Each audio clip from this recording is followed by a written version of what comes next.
હાલ પેટ્રોલને લઈને એક ખૂબ જ દુઃખદ ખબર સામે આવી રહી છે। મધ્ય પૂર્વમાં ફરી એક યુદ્ધ શરૂ થયું છે, જ્યાં ઈરાન અને ઇઝરાયલ એકબીજા પર હુમલો કરી રહ્યા છે। આ ઇઝરાયલે ઈરાનના પરમાણુ અને લશ્કરી થાણાઓ પર હુમલા કરીને ભારે નુકસાન પહોંચાડ્યું છે। બંને દેશો વચ્ચેની લડાઈની અસર સમગ્ર વિશ્વમાં જોવા મળી રહી છે, કારણ કે તેલના ભાવમાં ભારે વધારો થઈ ગયો છે। ગયા અઠવાડિયાથી ઇઝરાયલ અને ઈરાન વચ્ચે સંઘર્ષ ચાલી રહ્યો છે, જેના કારણે મધ્ય પૂર્વમાં તણાવ સરમચેમાય છે।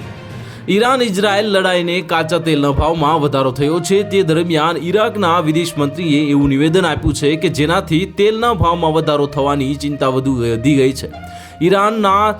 ઈરાકના વિદેશ મંત્રી કુઆદ હુસૈન જર્મન વિદેશ મંત્રી જોહાન વાદેકુલ સાથે ફોન પર વાતચીત દરમિયાન ચેતવણી આપી છે કે મધ્ય પૂર્વમાં વધતા તણાવને કારણે તેલના ભાવ પ્રતિ બેરલ $300 સુધી વધી શકે છે।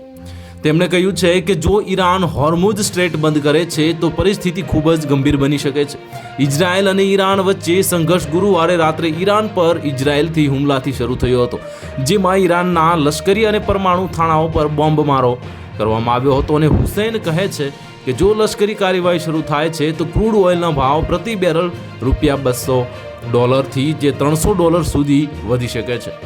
તેમણે કહ્યું છે કે આનાથી યુરોપિયન દેશોમાં ફુગાવાના દરમાં ભારે વધારો થશે અને ઈરાક જેવા તેલ નિકાસ કરતા દેશો માટે સપ્લાય કરવું મુશ્કેલ બનશે। અને ઈરાકી વિદેશ મંત્રીએ કહ્યું છે કે હોર્મુઝનો અખાત બંધ થવાથી ગલ્ફ દેશો અને ઈરાકના વૈશ્વિક બજારમાં તેલ પુરવઠામાં દરરોજ લગભગ 5 મિલિયન બેરલનો ઘટાડો થઈ શકે છે। અને હોર્મુઝનો અખાત એક મહત્વપૂર્ણ દરિયાઈ માર્ગ છે, જેના દ્વારા વિશ્વમાં લગભગ 20% તેલ પુરવઠો વહે છે।